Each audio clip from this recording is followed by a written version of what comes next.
Welcome to Oops All Apocalypses, a show where we explore the collapse of society by playing fun tabletop role-playing games. I'm your host, Stu Masterson, and I'm joined by two of my favorite professional wrestlers. Yeah, brother. I clipped like a motherfucker there. I'm so sorry for when you edit this video, this audio, Stu. Jacob, did you go? Was that you going? I couldn't. No, I ain't finished yet. This is L.A. Night, yeah. Here to record on our podcast. And I'm playing Ocean, a gentle giant who's really good at riding elevators. Let me talk to you, yeah. I'm all done. You can go now, Brady. I'm sorry. And I'm Brady McDonough, and I'm also Donald Trump that one time he was on WWE. Gross. Thank you. I sometimes feel bad liking WWE because it is definitely a bit on the problematic side. I'm not gonna lie. What isn't these days? This podcast. This podcast Until that moment. Until this now. podcast, I don't know. I feel like we've said some problematic shit. Yeah. I distinctly remember talking about how we were going to get canceled during one episode for something we said a previous episode, and I was very scared. All right, I got finished introducing myself, Jacob. Yeah. And I'm also Book McCready, the bloodhound brain picker who had found his dad and then also just lost him again. He doesn't know where his dad is again. It could be anywhere. Guys, I'm pretty sure we have 2 more episodes this season. Holy hell. 2 more, I think. You're joshing me. That's my guess. I don't know. I feel like it's more. I'm feeling 2. That's what I bet on. I don't think it's 1. I think not this episode. I'm interested to see like what Stu thinks the end of this season is. All of your deaths. Fair enough. That would make sense. I think we're rapidly approaching that point. Yeah, very, very easy to do. No, actually, it's very controlled based on the system. I'm 1 away from an improvement, so I could unlock a game changer. It really happens when Brady unlocks his next game changer. That's what's going to change that's the world. me. I'm the one that has to unlock the next game changer. I haven't unlocked one yet. Oh, right. Oh, yes. Brady unlocked it to get his robot friend. Yeah, I'm saving it. Sure did, Pitmaster Jim, you son of a bitch. So it really ends when you do that. And we've already agreed that basically the next thing, when the game changers come into effect, the next thing is a new apocalypse, a new hard zone. So don't know exactly how that's going to happen yet, but I bet it's going to happen within 2 episodes. Hell yeah.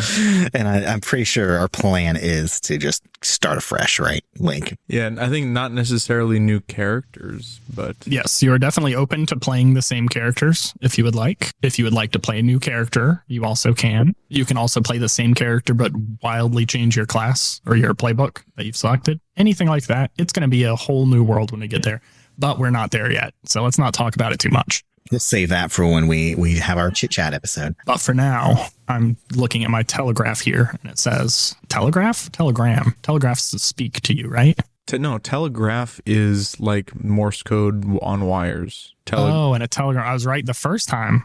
I had it backwards. Oh, wait. No. Telegraph is the machine used to send telegrams. A phonograph is what I'm confusing it. Yeah. Okay. A telegraph sends telegrams. On my telegraph here, I'm seeing that we have a BuzzFeed Presents Apocalypse. It's definitely not my turn because I did the last 2 in a row. We're going to me. I'll just do the rest for the rest of this season. Fair enough. Our BuzzFeed Presents Apocalypse question is, slight disclaimer, this may be something that was asked in our Questions to Fall in Love originally. It seems a little familiar, but I think your answers will have changed if that's true. And if not, I came up with it myself. When you're old and grizzled and you're writing your autobiography, what you naming this bad boy? What lies below? Ooh. Any subtitle or just that? One man's journey to discover the things that shouldn't. That's good. I thought you were really moving towards a miss when you said the word things in a title. I was like, not a good word for a title. But then you turned it around with that shouldn't. Good. I think that's a pretty good one. I'll read that. Repeat the whole thing again. What lies below? One man's journey to discover the things that shouldn't. What does the cover look like? Or is it just very solemn? Is like black? It is going to be as if you're looking into a very deep hole is what the cover looks like. Right? Like Goatsy. No, I don't like my idea. I gotta change. I gotta come up with a better cover. It's like, shit, there's no good cover for that, is there? It's just black with like a beam of light coming from up to have the illusion of depth. Yeah, the illusion of depth of that you're going down. Can you give me a short excerpt from it? Can you read me a paragraph? Oh my God. I'm so mean. As I hung there, one arm clutching the rope, and my most precious friend in the world above me with a knife, right at it.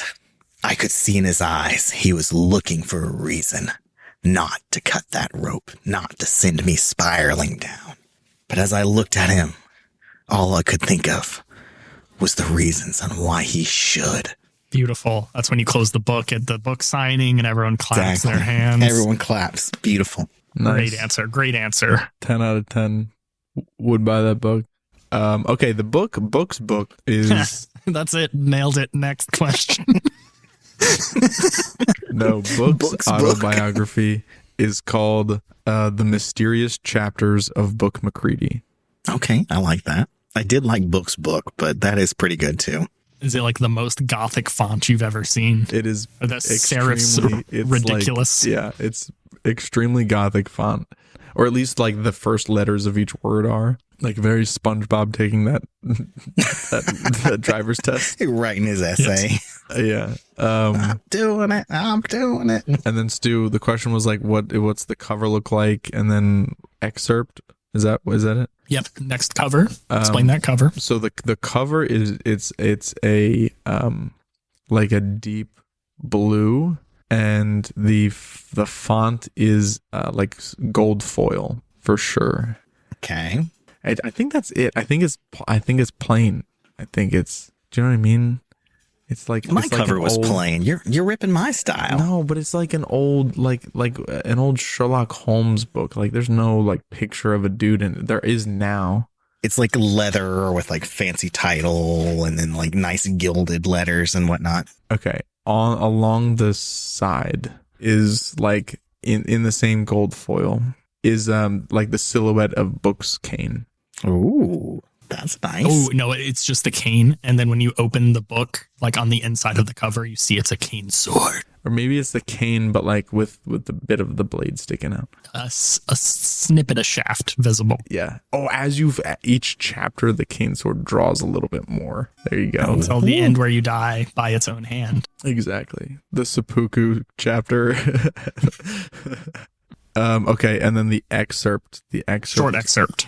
And that morning, my eyes opened to an empty house, an empty kitchen, an empty bed, and Book. Oh, wait, no, I started in the first person. And Book, which is my name. No. An empty bed and an empty heart. So it's a sad book. You're writing a very sad book. Well, at least that part of it's sad. Well, then, yeah, if it's only that part, you chose a bad part for the excerpt that's going to be put on the New York Times. Fair enough. I don't know. Anyway, that's it. Good time. That's good. That's good. I like that question. You guys both did great. Book Nook of Book Takes. Whoa! Super quick Book Nook of Book Takes. Hey. Yeah. Skip my sorry. fucking part. I'll step back. I'll cut to you. Welcome back, everybody, to Book's Nook of Book Takes. I'm your host, Book Macready. And this week, we've got a read for you from our friend Stu. Not a book, a movie. Go watch We're All Gonna Die. I think the only place you can see it is if you rent it or buy it from Amazon or other services like that where you actually kind of own the thing afterwards. But We're All Gonna Die is very good, and it is post-apocalyptic, and it's made by a much better series of people who are in another actual play podcast called Dungeons and Daddies. It has it's directed by Freddie Wong and Matt Arnold from that area. I do like Freddie Wong. It's post-apocalyptic. There's a giant like pillar they kind of call the finger that just shows up randomly, and then a bunch of bad shit happens and people die, and it just teleports around different places. And then the movie takes place while that's kind of common everyday shit that's going on afterwards. So the world's pretty much falling apart, but not entirely. And it's the story of a couple people kind of doing a little road trip during this to try to get back to where they belong. But it's touching. It's funny. It's way better than I expected. I don't like it just because I like Freddie Wong and Matt Arnold. I like it because it's really, really good. So go watch it. Freddie Wong just do a Kickstarter for a new movie. It's like a boxing kung fu movie.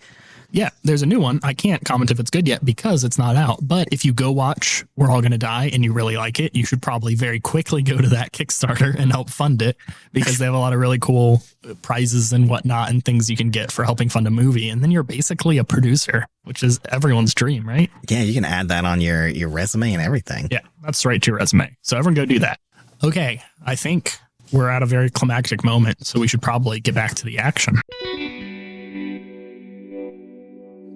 Previously on Oops All Apocalypses. You guys rode an elevator for at least one episode, maybe 1.5, depending on how that got edited. Can't recall. I blew one up with my mind. You blew one up with your mind, which is a new magic power you have, where you can use chaos magic to blow shit up in a destructive, uncontrollable way. Very exciting.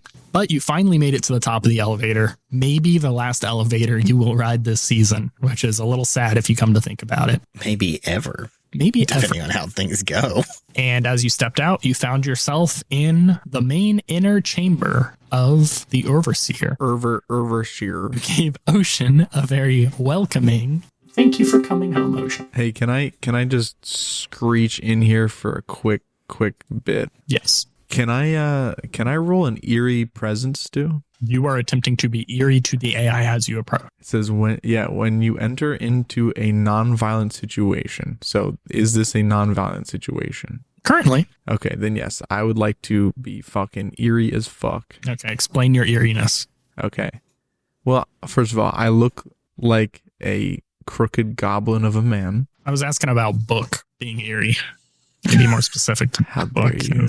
How dare you right now? You come to me on the day of my daughter's wedding and you call me a crooked little goblin of a man. I step out of this elevator, right?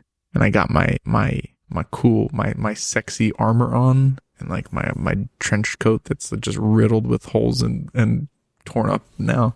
I think I'm like lurking behind Ocean, but my one eye, like the one that had the eyelid burned off and everything, is just, is there anything in here that looks like a camera? I described it last time as a very dark room that there was just a single light that blows down. There's a single light shining down. You can tell you're in a massive chamber because there's a lot of little tiny lights that don't give off a lot of illumination. I think I described them as looking like a computer or a monitor that's like in sleep mode or something like that, but the room is filled with it. Cool. Okay, so Book is like staring down the barrel of this light, and he just starts like scratching his metal eye. Ugh. Yeah. I'm eared. I'm fully eared. Yeah. But would an AI be eared? I got to roll for it. Okay. I rolled an 8 plus 3, 11. Okay, I think you get both options or either or. I get, if anyone here is keeping a dangerous or troubling secret, their brain buzzes in my perception like an overheating light bulb. Ask the MC if anyone's does.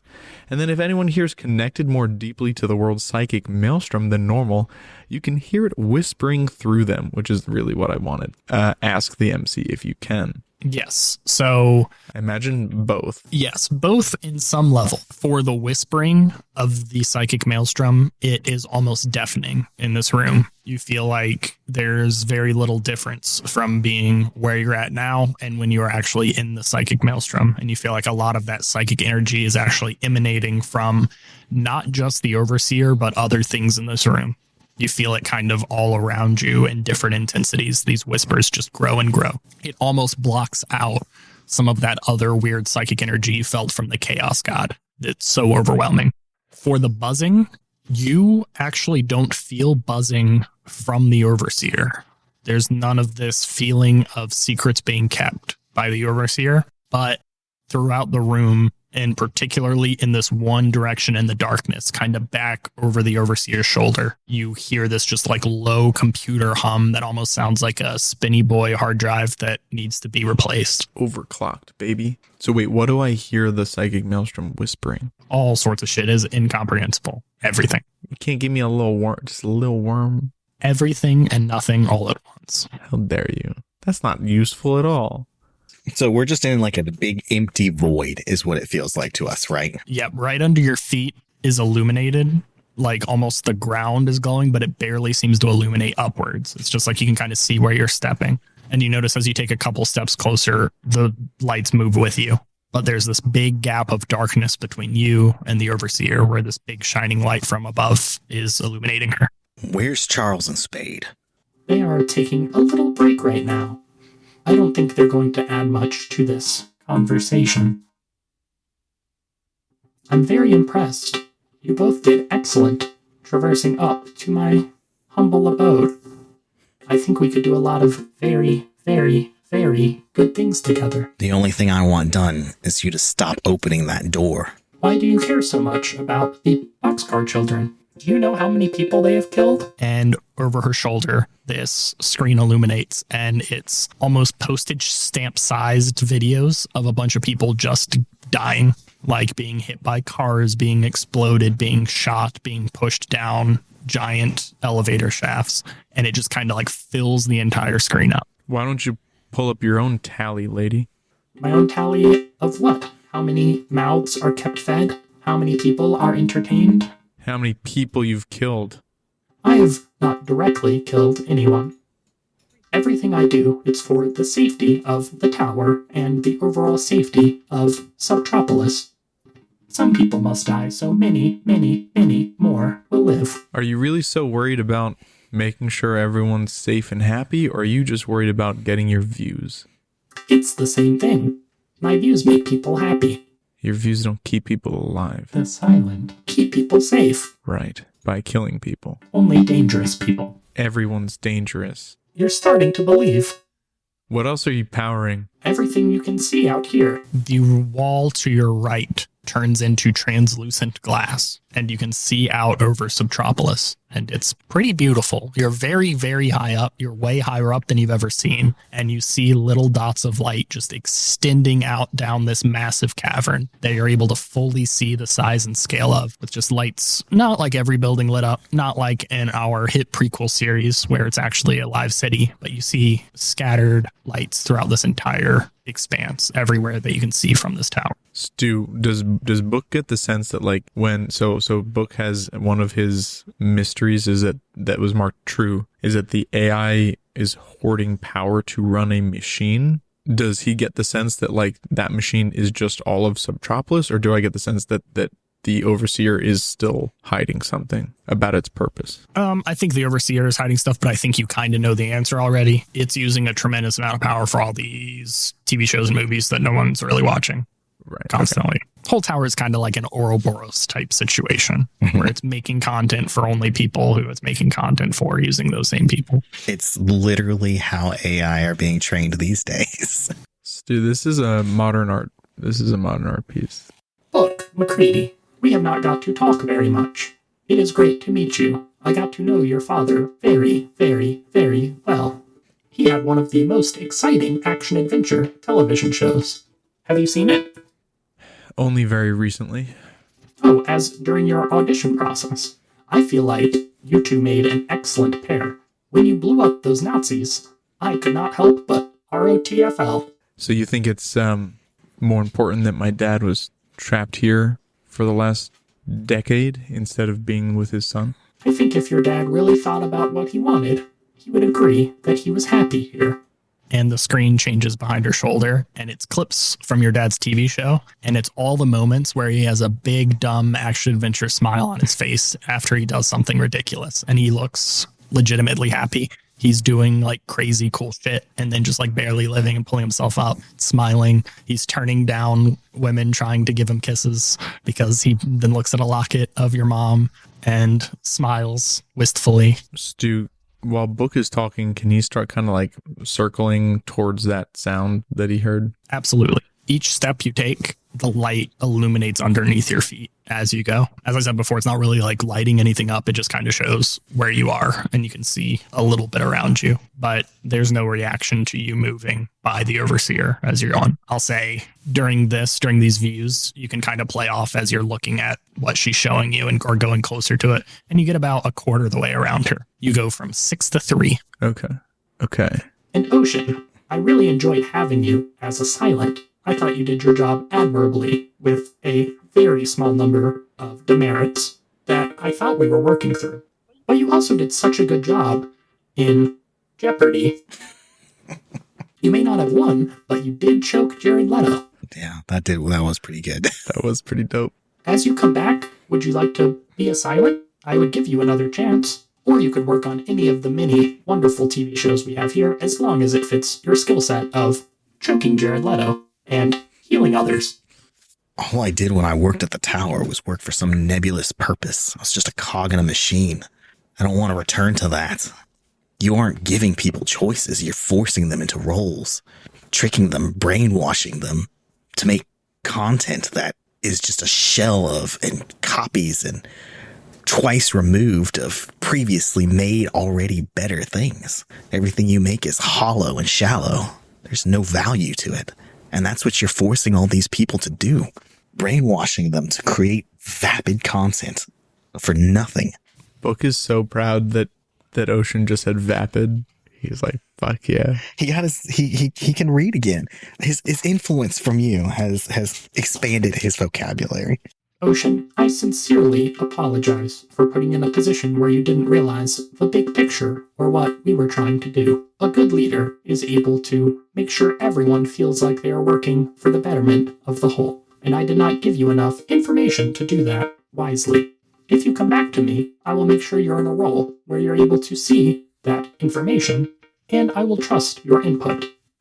Brady, are you trying to be sneaky about this? Are you trying to look like you're not rotating around, or do you not give a fuck? Now, I know you're not like sneaking, but are you trying to make it look like, hey, I'm looking at the data up on the screen and stuff like that? I think I'm not even looking at the data on the screen. I think I'm looking directly still down the barrel of the light, and I'm just pacing around like while we're talking. Okay, but are you trying to hide that you're going towards the sound, I guess? I don't think I can, because it's not like there's anything else. You can try and hide that you know that there's a sound there to make it seem like you're not deliberately going towards it. I'm trying to look like I'm not specifically gunning for that part of the room.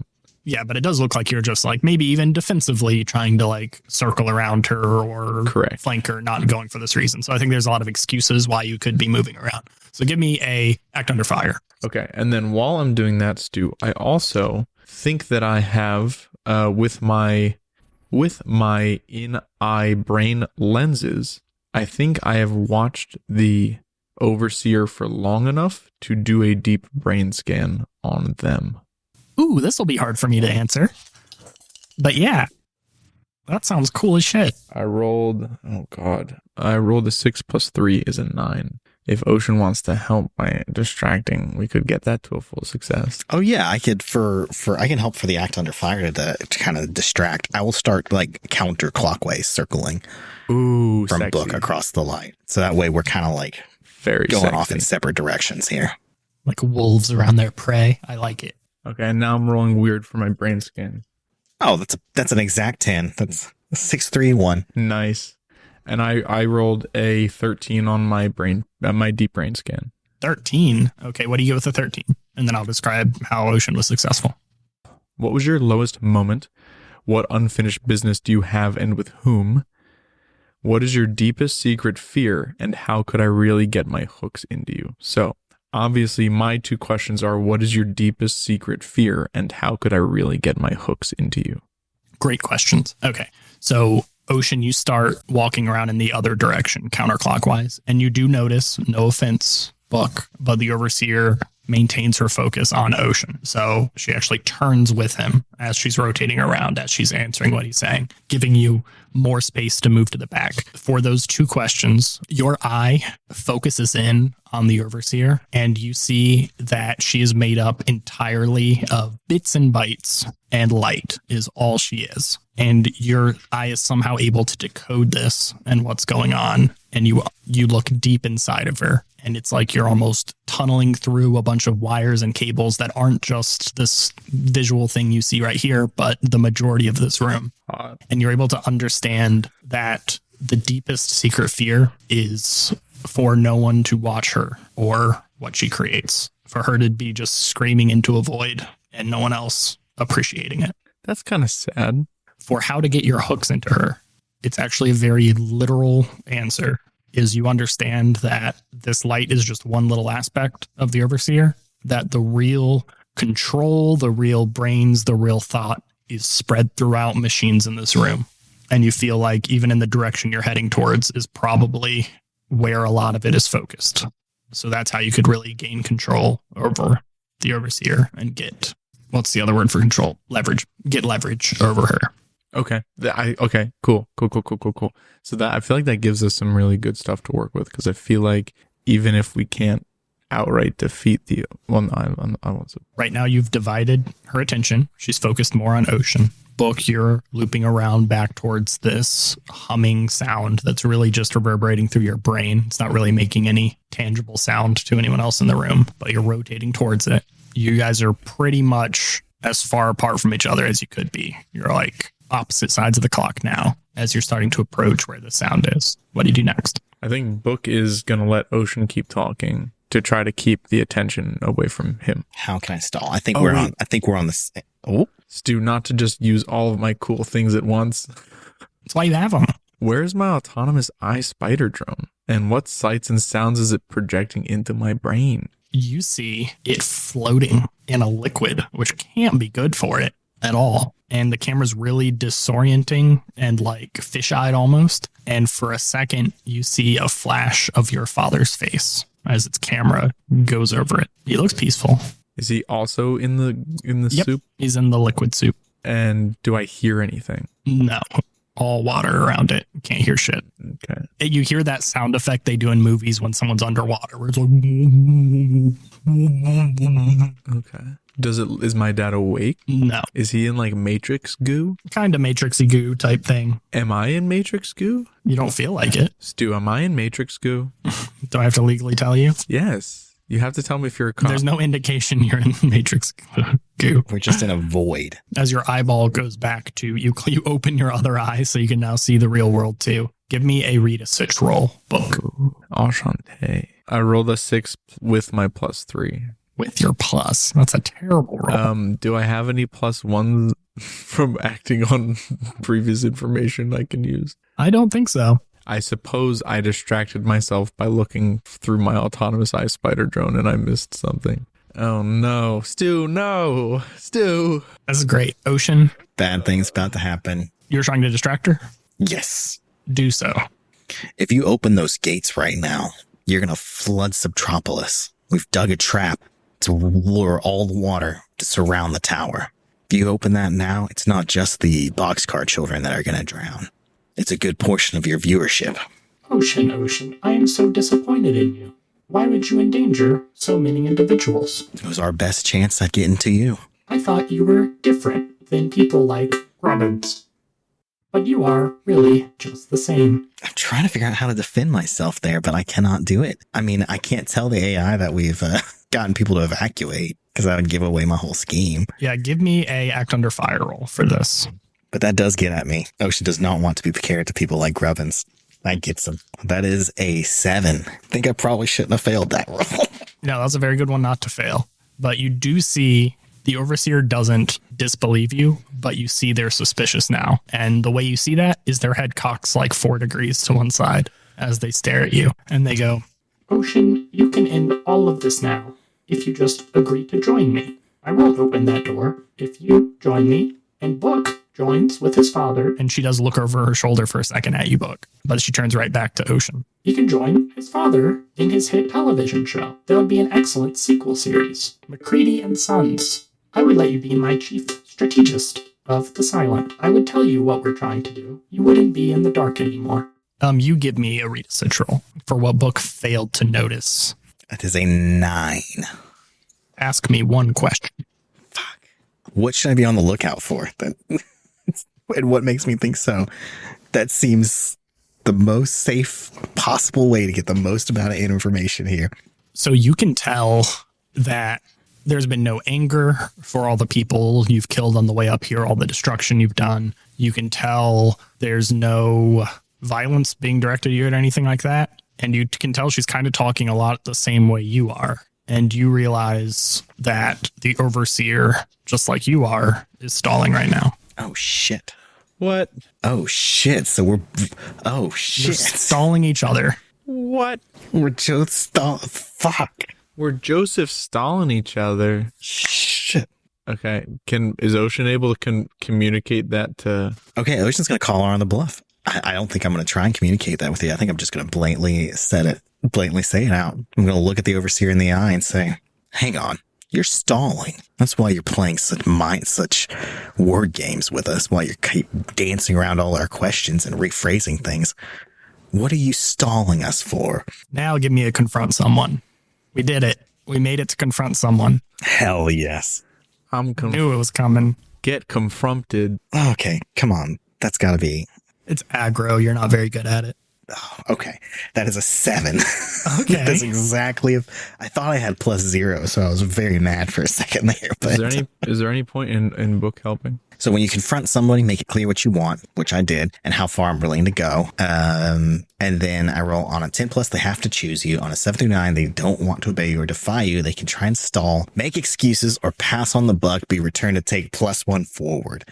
So depending on if they stall and whatnot, or they make excuses or bullshit, then I do get +1 forward in the situation. So against them. So the Overseer kind of relaxes for a second. You see her shoulders go down. She leans on towards her back foot. Ocean, I just was hoping we could spend a little more time together talking before it has to end how it has to end. I've seen everything you've been doing here. And the screens once again change behind her, and you see every moment you guys have been in the tower, just every single thing you've done the entire time. All your little whispers to the side, everything is on some camera somewhere. I mean, obvious. I figured we were getting caught. I was just really hoping you could see that we can do so much more together. But this is the last time I'm going to ask you. Join me. Stu, have I reached the little spot yet? You are close to it. You could just like turn around and go fuck with it. You can't see it. Nothing's lit up really. But you'll be turning your back on everything. That's fine though. Like, she's not looking at you at all right now. She's, I would say, even more focused on Ocean than when he was intentionally distracting. I want to go look at the thing that was buzzing in my brain. Give me a read a sit roll. Stu, I rolled an 8. I'm not rolling well again. 8 is one question. Okay, ask me one question. I'll give you a little bit of context first. You turn to this and you see, like, completely receded in the darkness of this room. Again, there's no other external lights, but you see that there is a little old school computer terminal here, that there's a keyboard, there's a shitty monitor that right now is sleeping. And this is where you feel you're being drawn. You're probably 20 feet away from the Overseer right now, just so you know. Okay. Shit. Okay, and this is the part that feels like the psychic maelstrom, or this is the part that feels like a secret? Secret one. Okay, so I shouldn't blow it up with my mind maelstrom. You can. What's the worst that could happen? I guess I'll just say, what's my best way in? As you look at this terminal, you see you can angle the screen away from the Overseer. You don't know if that means anything. You don't know if she like knows everything that's going on in this room, if she's looking through those actual eyeballs on her face, or if there's a camera in the light that's shooting down. You have no idea. But you realize you can scooch this away from her. So if a light comes on when you turn it on, it's not just going to immediately blow up your spot ridiculously. And as you wiggle the mouse, you're lucky it's a big black screen that comes up. Mostly black screen with a little terminal, little flashing white bar that doesn't illuminate you very much. Ocean, where you're at, you can see just Book's face barely light up from this screen turning on him, reflecting off of his glasses. I don't even know if Book has glasses. When you open it, it basically says like login credentials. The username is already in there, and it's just a bunch of digits. It looks like literally random digits for the username, but it's waiting for a password. You think to be able to access this cleanly, you'd have to be able to either know that password or figure out a way to get around it. Do I see like a post-it note anywhere with a password on? There's no post-it notes in sight. There's no post-it notes in sight. Okay. Oh, okay. Do I see like the host name? Yep. That's on there to the little left of the blinking cursor. And it's just like a machine name. It's some structure of characters that ends with like an O1P at the end. Okay. The keyboard that I'm looking at. Does it look like anyone has ever used this keyboard before? Or do I think the AI is just controlling this remotely with their mind? Yeah, it is dusty. It is unused. When you go and type a key, you hear it like down like someone had Cheeto dust in it, but you can tell it's not actually a mechanical keyboard. Okay. Got it. Okay, Stu, I have an idea. Can I ponder my orb to see if it can give me the password? Yeah, you can ponder your orb. This is the one thing you can do before Jacob has to answer the fucking question. So get ready, Jacob. Lord. When you go to your advisors for insight, ask them what they think your best course is, and the MC will tell you. If you pursue that course, take +1 to any rolls you make in the pursuit. If you pursue that course but don't accomplish your ends, you get +1 XP. That's fun. What, as you ponder it, are you thinking anything, wishing for something, whispering anything into this orb? Yeah, I'm thinking, let me in. Let me in. Your vision kind of clouds as you look into this orb with little sharp flashes of focus as you notice little things kind of moving around it, but they always disappear before you can really identify what it is. And you start hearing this rolling whisper come through your head, fighting with the static in the back of your brain that always exists as the psychic maelstrom is around you. I didn't say this earlier, but it's been a little stronger in this room. It's been a little more static in the back of your head, but the whispers start fighting with it and trying to overtake it, but it's just this cacophonous rumble of sound. But then you hear something that is a little bit clearer that comes between all these whispers and between the static. And it says, Can I type that in? yes, you can try. Give me try something challenging. But you get +1 on it. Is that what I'm supposed to do? Do I think that's the Yeah. password? Yeah, that's great. Oh. Were you saying words and they're just garbled? No, I was just making sounds, Oh, God. emphasizing some for capitals. Try something. That's plus aggro. But you get a +1. Guess what I rolled? 5. No. Snake eyes. Snake eyes. That's pretty bad. +1. Okay. You were correct that this voice was speaking the characters, but it was really hard to identify which of the ones were capital and which weren't. It was trying to do that by kind of saying them a little bit louder. And then there's like a sound at the end, and you really don't know what it was going for that. So you kind of had to guess a symbol or two, hoping that that would be the password, and you'd have a few tries to do it. Unfortunately, you don't have a few tries to do it. As you enter the first password, the screen immediately turns to a bright red and illuminates your face and says access denied. And then there's a beep, beep, beep, beep, beep, beep, beep, beep, beep, that keeps running through the background, echoing through this roughly quiet room. And the overseer looks over her shoulder and sees you. And then she turns back to Ocean. This is your last chance, Ocean. Make your choice. Ocean looks at the AI, whatever the face of the AI is, but Ocean looks at her and says, Looks like Scarlett Johansson. Ocean looks at the digital reconstruction of Scarlett Johansson and says, I refuse.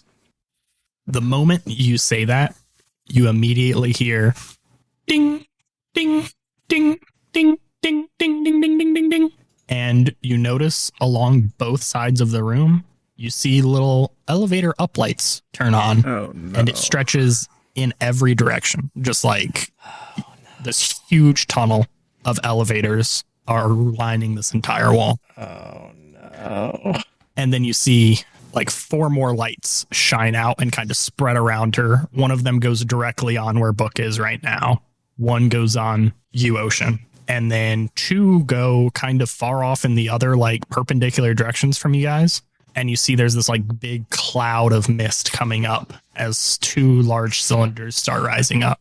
And she goes, You've made a poor choice, Ocean. Now that like this room is becoming fucked and big and weird, can we consider this room a landscape now? yes, you can read the landscape. I want to read this fucking landscape. Read the landscape. Okay, I rolled. God damn it. I rolled About to read a fucking robot fist in your chest. a 6 and a 1 plus Plus 6 3. plus 10. 3.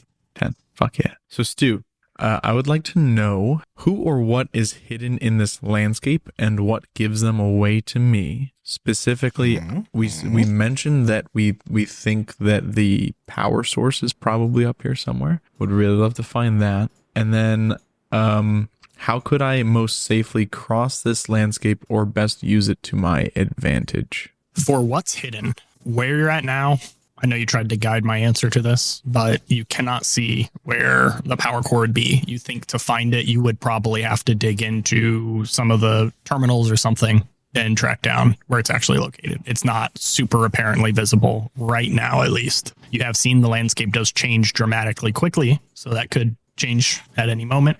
Maybe if the overseer needed more power or something, it would come closer, anything like that. But what you do notice right now is where those two kind of steamy cylinders that popped up, you recognize, and one of them is your old papa and your spider eye drone, and then the other one is Spade and Mike. Ocean, didn't you have a friend called like Crab or whatever? I sure did. I tried to get Kara to go try and find him. Kara to try and go find him. We're a little bit disconnected from everybody at this point. So Hey, maybe they'll come in one of those elevators. I'm kind of doubtful. For the best way to use this room to your advantage, that's a very difficult question. This is almost like fighting a dragon in its lair. You're fighting where she's obviously the most powerful she could possibly be. But you know you were on the right track trying to get through this computer. And you see there are dozens, if not hundreds of terminals now that these lights have kind of spread out more. You see pretty much all those dots that were just like little turned off things were other terminals. You don't know if they have the exact access to the same stuff, but you see there are more points to try to access this. So you think utilizing that is probably your best way to turn the environment into your benefit versus where you're at now, which is an incredible disadvantage.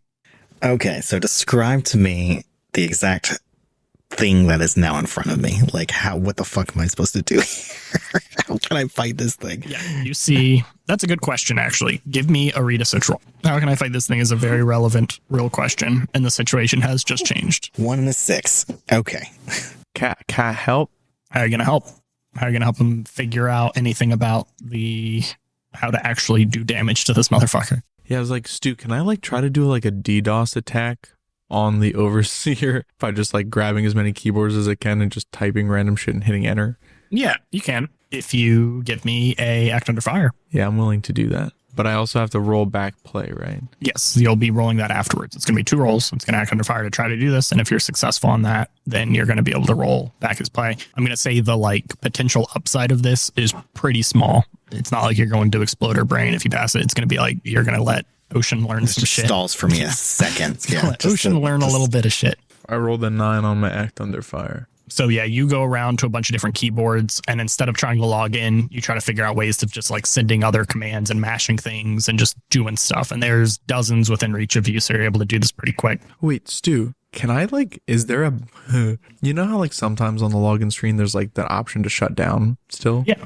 Can I just start shutting everything down? Yeah, that's a cool idea. All right. I just start clicking shut down on everything. Shut down, shut down, shut down, shut down. Every computer I can reach. Okay, give me a back someone's play. I rolled an 11 on the back of the play. Sweet. Gain 1 It's history. a 10 plus 1. And now you get 3 questions you may ask me, Ocean. As I answer those, I'll explain how book helps, because I don't know yet. Hell yes. Cool. I'm at +2 now. Hooray. I'm also at +2 now, Hooray. All right. So you get a +1, baby. which puts me exactly at a 10. And this is a read a situation, right? Yep. So you can ask me 3 questions. What should I be on the lookout for? What represents the best opportunity for me to go on the offensive? And what's the best way to make sure my friends aren't going to get hurt? What you should be on the lookout for is you notice your combat training takes over, and you quickly check the corners of the room. You check if you're being surrounded, what's going on with all these new things moving. Something you notice very briefly is on the elevators, it has the floors that people are coming up on, so you can see how far away they are. And right now they're on floor infinity -12. So they're 12 floors away, which is it's not a very fast elevator, but 12 floors is still not long. That's like not less than a minute probably. Do I see where elevator doors are? Yes. And they are everywhere right between. They're chock-a-block full up the walls. It's like you came out of one and they were just side by side all next to it in every direction. They were just fully deluminated before. Oh shit. So there's like a billion million elevators. Yep. You don't know if they all actually have people on it. This could just be like some intimidation tactic or some shit. I don't think there's enough people. I'm calling the bluff. Yeah, call a bluff. Just let them all open. You feel, so this one is because you have your psi ability with your read a sit roll, where you can use kind of that psychic energy to kind of pick up things. You realize in her domain here that you do not think you could even physically harm. This is for how to go on the offensive. You do not think you could even physically harm the overseer unless you open your mind to the psychic maelstrom. I kind of figured that was what I was going to have to do. For keeping your friend safe, putting together that she's willing to kill you now and that she was trying to stall before, you think you are very, very close to the time that the doors are going to open. You've lost track of exactly what it is, not because you're dumb or you forgot, but because there have been times where you've literally teleported and blacked out since the last time you knew. So you don't know exactly how much time you have left. You assume it's close enough that she thought she could stall till it happens, and then use that as leverage to say, it's too late anyway, Ocean. Join me and we'll do great things. That sort of thing. So you also, similar to the elevator type situation, you think it's more of a minutes, not like we have an hour or even 3/4 of an hour to go. You think it's minutes until this thing opens. So to keep your friend safe, someone needs to go figure out how to stop the fucking doors from opening. Because you guys have done a lot of preparation to help, but the pure power, if it's as bad as it could be, again, you guys don't even know how bad the water is. It could be one chamber full of water. It could be an ocean full of water. But with the potential for the destruction, people are going to die. Regardless of what sort of preparations you guys made, bad shit's going to happen. There's going to be an entire cavern that falls that you didn't realize it. There's going to be some giant explosion because something gets cut off. A bunch of people are going to get electrocuted. Things like that will happen if this opens. Right. We've done the best that we can. Okay. And remember, you get +1 acting on all of that shit, which is very important. Oh, shit, that's right. So I don't think it's a good idea to just let these elevator doors open, right? I think that's probably bad. I agree. So I'm going to start welding the doors shut as quickly as I can. Oh, my God. Oh, my God. Stu, I think Book is going to open his mind to the psychic maelstrom, and then instead of shutting computers off, I am also going to open my mind to the South. I'm going to do it too. I'm going to open my mind to the psychic maelstrom. It's from what you told me. You told me the only way to go on the offensive is to open my mind to the psychic maelstrom. So Book Ocean is going to open his mind to try and figure things out. We're cracking our skulls open, and Book is going to try to start typing variations of that password in until he gets in. Good move. Okay, both of you give me an open your mind to the psychic maelstrom roll. Woo! Oh, fuck me. God damn it. Wait, that's damn good. Oh, I rolled a 10. Hey, that's a 10 for me too. 2 10s. Amazing. Straight up. I'm probably cutting this also, but the way I was going to do it is if you roll a 10, you're going to be able to keep interacting with her as much as you want. Where if you roll a 7, you basically have to keep reopening your mind every time you want to do it, even just like attack her. Like say you want to attack her 3 times in a row, you'd be opening your mind a ton. Oh, that would suck. Because eventually you'd fail and shit would go really bad. So now until you decide to leave the psychic maelstrom, you're in it. Oh, baby. Okay. Ocean, you open your mind and it's never been easier for you. It just it's almost like you stop not opening your mind as you're here and the static rolls over you. And the room does immediately start looking different. You see there's not quite as many elevators as it looked like. You see there are slightly fewer computers.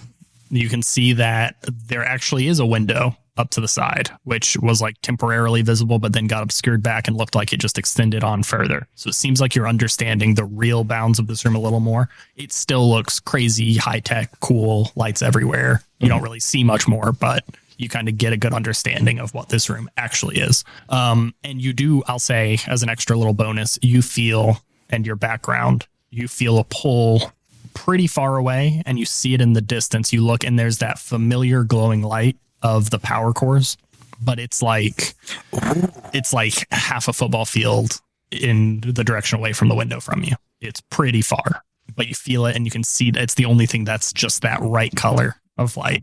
So you know where it's at right now. Book, when you open your mind to the psychic maelstrom, it's similar to normal. It wasn't quite as easy as Ocean, but there's a little different part. You see a lot of the same stuff. You're able to kind of see, oh, these computer terminals actually do shit and are real. You get this feel of like the data moving between all these different terminals and kind of how it works. You're starting to get like an intrinsic understanding of how it sets up. And you do see the terminal you're at is the most important. You could maybe do some other useful stuff at the other ones, but if you can figure this one out, this is your best spot. Okay. Has it stopped like red screen blinking at me?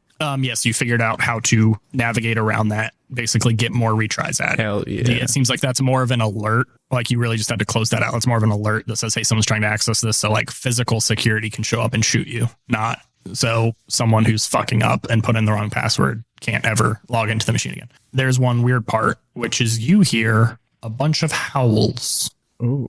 from wolves of the maelstrom. Ooh. Do I hear them like from a specific direction. Underneath you, but rising quickly. They're Doppler shifting up you. Like, oh. Are they friendly howls or like aggressive howls?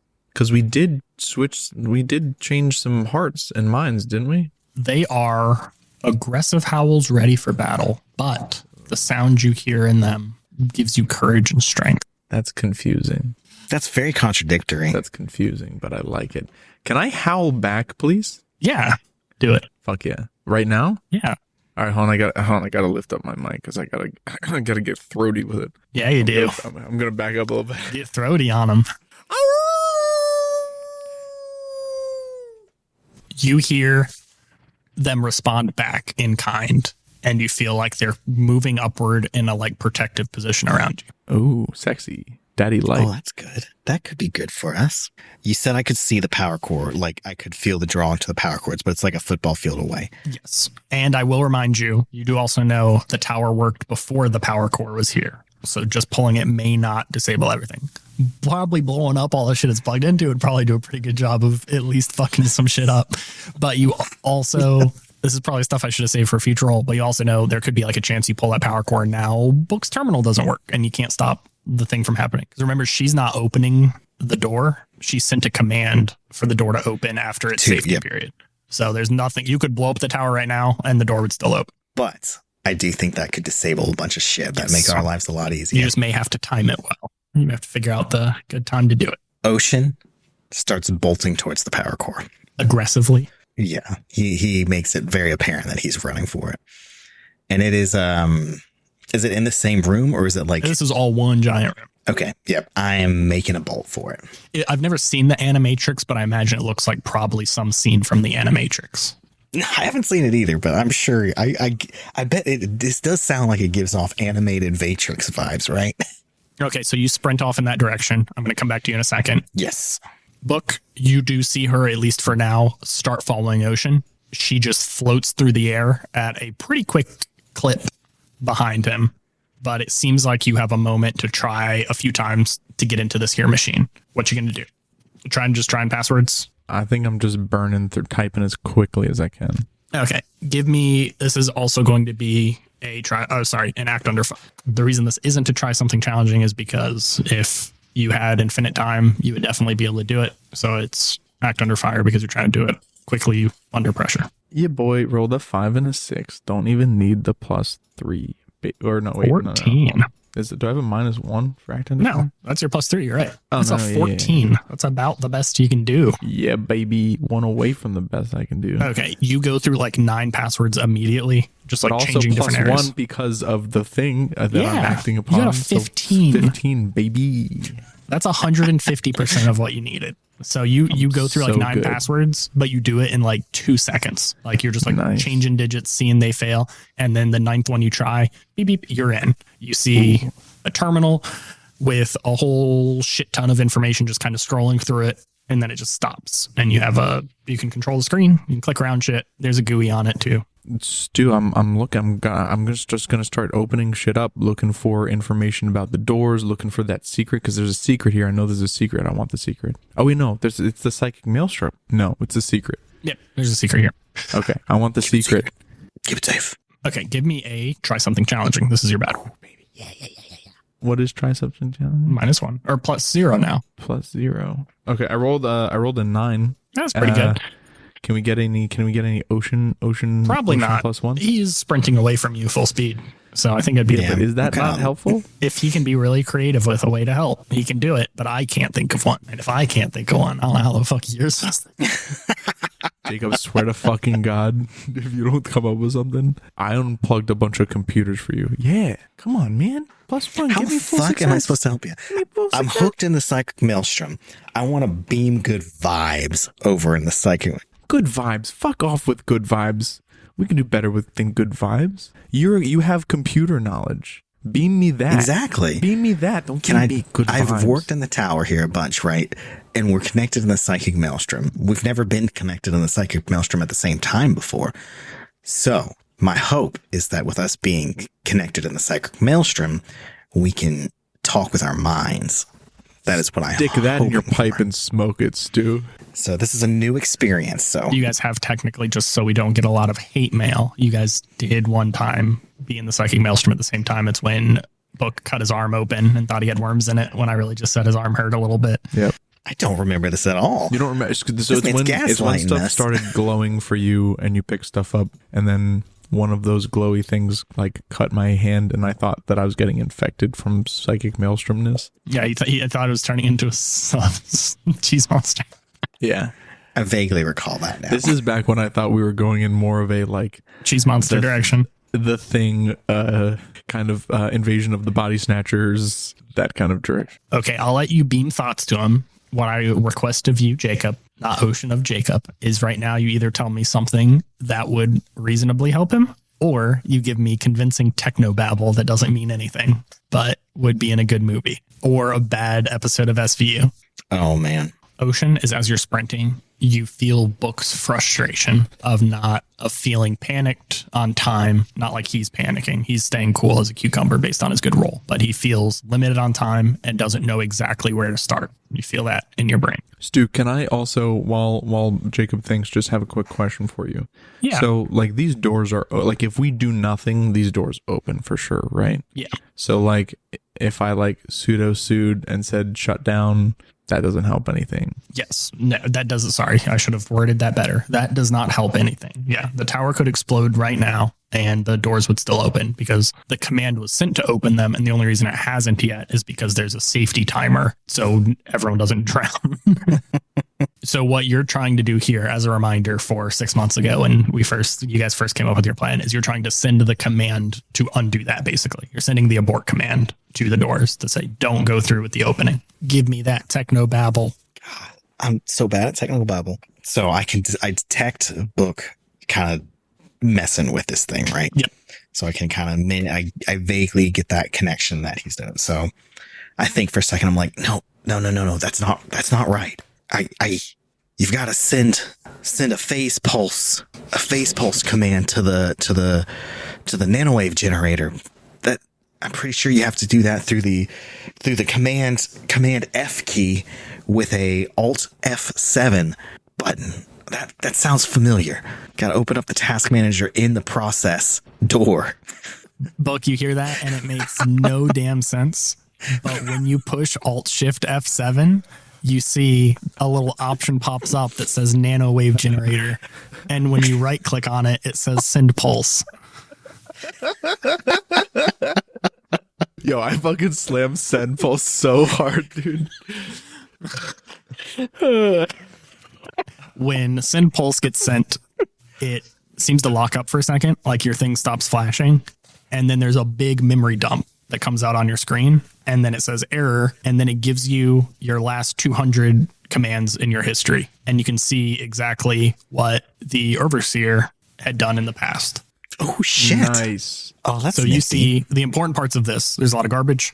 You see that hardware ID that you There's a didn't know. pulse wave. Yes. You see the hardware ID that you needed that you didn't have before. That basically is the override code for this. You also see an application you recognize the name of it from that instruction manual you read about the door. Mm-hmm. You recognize the name of an application that can open up. Okay, Stu. Well, I definitely want to crack that application open, and while it loads, I'd like to get out my notebook where I copied down a bunch of information from that manual about the door. We're going to jump back to Ocean in a second, but what you see as it opens ridiculously slow. It seems like this program was made forever ago. And the first thing that loads is the countdown timer until the door opens. And you see it is at 4 minutes and 52 seconds. Yikes. So Ocean, you're sprinting. I would like to beam that number into Ocean's brain, just real quick. Okay. Yeah, Ocean, you feel that you get a random number, and for a second you're like, what? And then you get a second random number that's 1 second less than that, and you get what he's doing. So you're trying to outrun the Overseer right now? Is that your goal? Yes, I'm just trying to get over to the power bracket as fast as I possibly can. Okay, give me a try something challenging roll. It is aggro.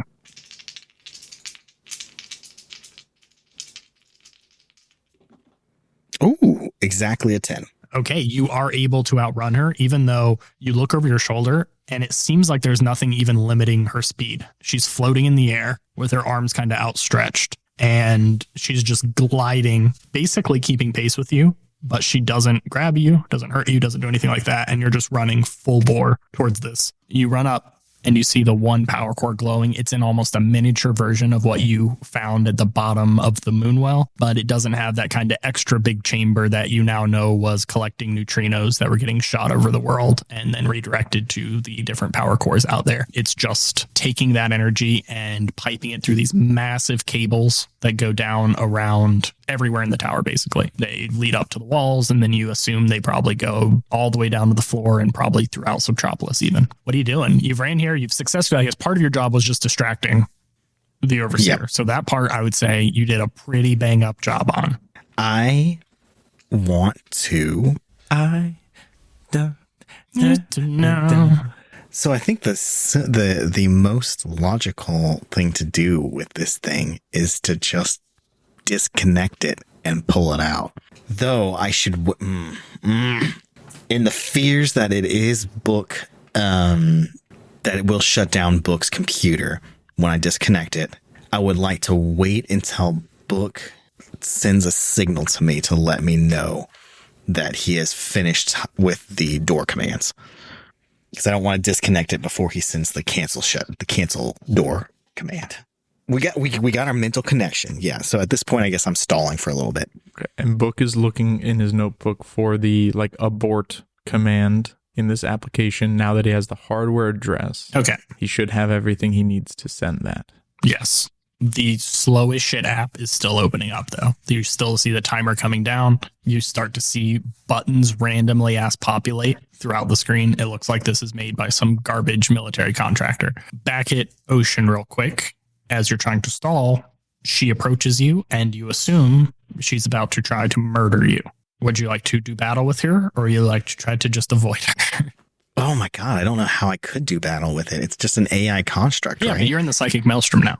So you know you can. Oh, that's Hey, right. do you remember we saw the giant battle of the AIs in the sky one time over Hamlet opening? I'm curious and intrigued. I want to try and do battle.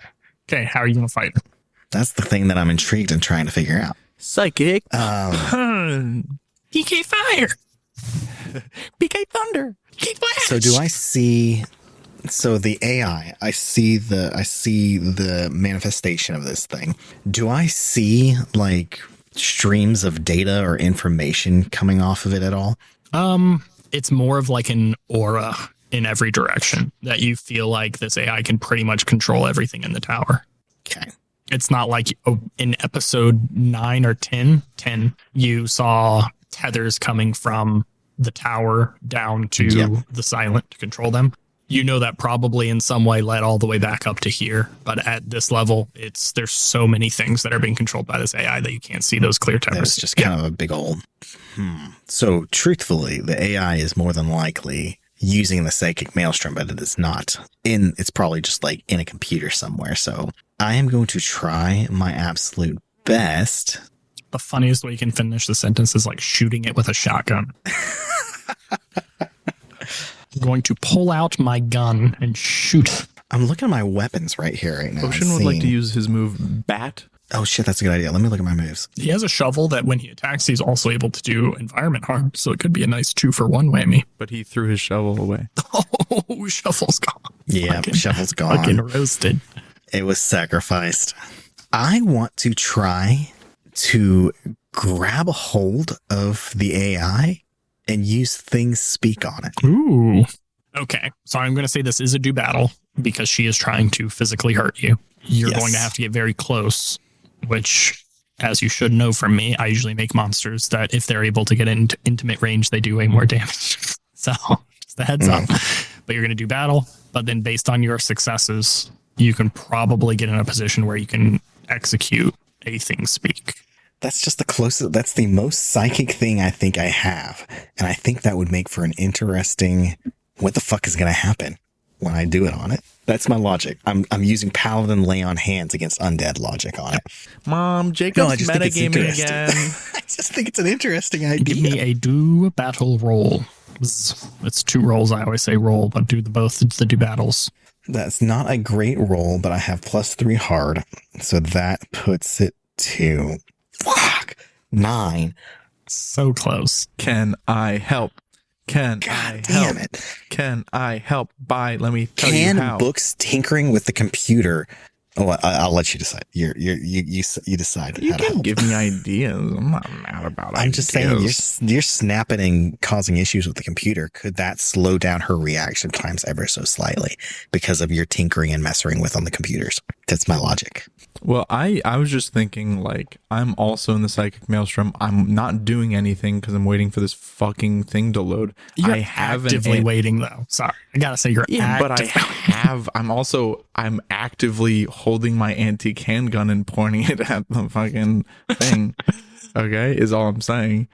Stu, I have a question. Do I think, like, okay, the machines around me, do we think that this is like more of a virtual machine situation where they're all taking out of a shared pool of resources, or do we think they're kind of standalone machines? Like, if I started blasting the other computers in this room, would that free up resources for this fucking shit to load faster?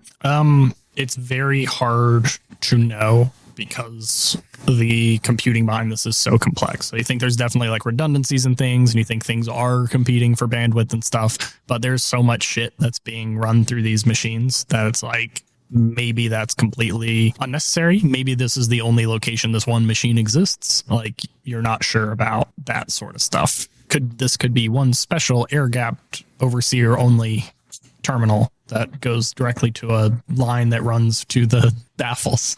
You can't tell from here. Okay, Stu, I'm gonna shoot my handgun at the overseer just so that we know if like normal weapons can harm it as long as we're in the psychic maelstrom. Okay, I'm going to say you're not going to have a chance of doing harm if you're just doing this as a help someone roll. Is that fine?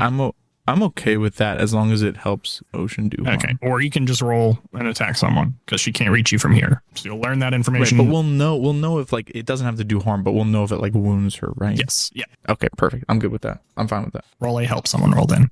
An 8 + 2, 10. You aim your pistol. It is a pretty far shot for an antique hand pistol, but you unleash it and it does blow right through like the top of her arm. And you see this like spray of mist come out. It's definitely not blood, but she winces at it. She actually winces when it goes through. Nice. So you know that while you're in the psychic maelstrom, she is hurtable. And that brings Ocean's roll up to a 10. And that second gives Ocean the gap he needs. Are you choosing to succeed fully on your attack someone or on your act under fire? I'm always going for attack someone. What are your options? I'm going to seize hold of them, pin them down, and impress, frighten, or dismay them. So all the Harm ones? All the non-harm ones. Okay. You leap at them like a wild honey badger. And you saw that do damage, but you're still not, as your feet leave the ground, you're not positive if you're just going to fly through this light before. You have interacted with, you've handed her things before and you've seen that, but you've also seen her like completely phase through walls and terminals and things like that. So you're not positive, but you feel that welcoming crunch as your shoulder lands right in their solar plexus.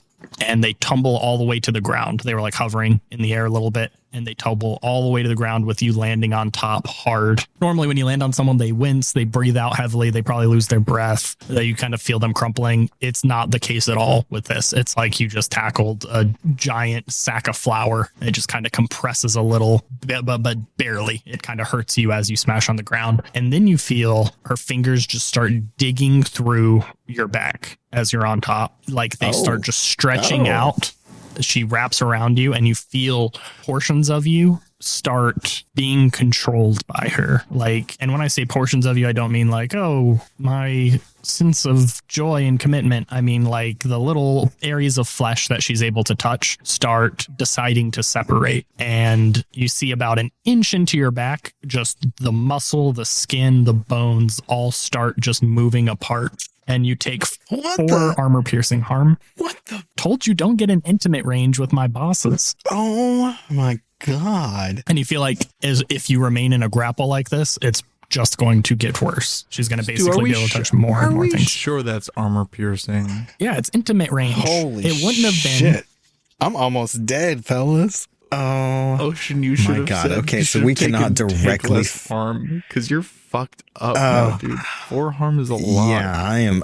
I have 4 out of 6 You're already. at 10 p.m., dog. I am. You can wait, but you have the thingy to take 2 harm off. You have the juice. And it stabilizes you because you are unstable You now. gotta get homie. You gotta take homie off of you. Get homie off of you, and then take the juice. Yeah, that's my plan. Well, first you want to make things speak. Yeah, this was all an information. This is all an information gathering. I'm okay taking some pretty extensive harm here, just for to see to do the thing is speak on him, because I think it's going to be interesting. Okay, roll your thing speak Ow. as your back starts separating from itself. It's only like an inch deep. Okay, finally, I've gotten a full success on things. That means 3 questions. Yes, I know. Versus 1. I think the most interesting questions. So I am probably the first thing to have touched the AI in a long time. Yes. Accurate statement. So Giggity. I am going to go with, I'm going with who made this, what has been done most recently with or to this, and what's wrong with it, and how might I fix it. Okay. Your brain is immediately filled with almost too much information. Every time you've used things speak, you kind of see a quick flash of the history of an object and what it's been through. This isn't just a widget or an object or something like that. This is a massive artificial intelligence that does many, many, many things. And trying to even glimpse a moment of that just fills your brain up. You don't even know what most of it means, but you focus all the way back down to its very early stages. And for who made this, you see you're in a room that probably looks like you're in the tower. It looks a lot like the room where the editing room maybe that you're in one of your flashbacks. Nothing fancy, just a bunch of computer terminals. And you see someone slowly training this AI up on all of the TV shows they can get their hands on, all the movies, all the media they have, and just trying to make it better and better. You see this person's name tag says Duncan Towershire on it. Duncan Towershire, and he's probably dead. What a name. So I don't know if you'll be able to find out much about him. You see him working Dude, that's on it. who I'm playing in season 2 for sure. Season 2 is Duncan Towershire featuring Brady.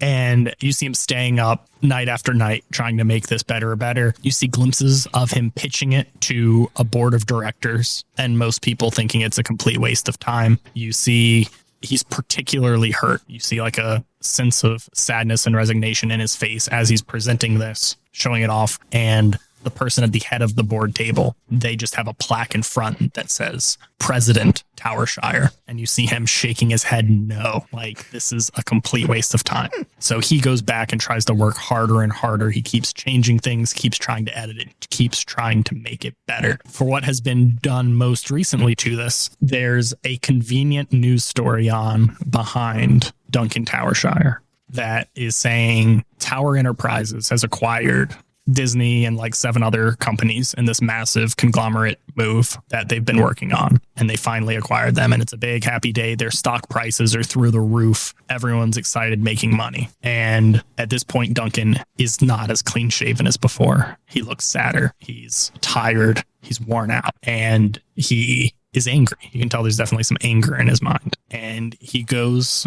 out his little flash drive that has this AI on it. And he puts it in a terminal and he kind of thinks for a second. And then you see him type away and hit a button and then just walk out of the room.